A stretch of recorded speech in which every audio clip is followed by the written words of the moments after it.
आज भोर समय रे एक महिंद्रा थार गाड़ी भारसाम्य हराई बालेश्वर जिला उत्तरेश्वर निकट में उलटी पड़ा बेले सही गाड़ी रे थिबा दुई जन दंपति अल्पके बर्ती जाइछंती।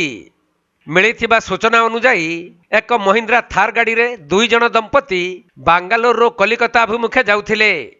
तेबे सोर थाना 16 नंबर जातीय राजपथर उत्तरेश्वर निकट में हठात गाड़ी भारसाम्य हराई पुल उपरे डिवाइडर को पिटी होई जिबारु गाड़ीर आग चका बाहरी जाई गाड़ी उलटी पड़िथिला। फल से दुई जन दंपति सामान्य आहत होई सुरक्षित थिबा बेले एक बड़ धरणर दुर्घटनारू बर्ती जाइछंती।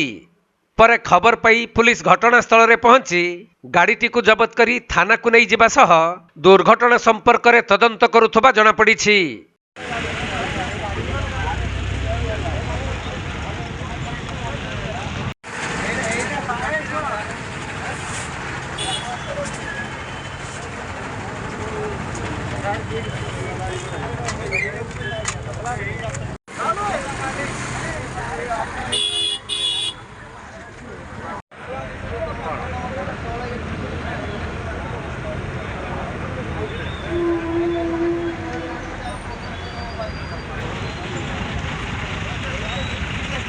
बालेश्वर जिला सोररू सुमंत दास रिपोर्ट कोणार्क लाइव।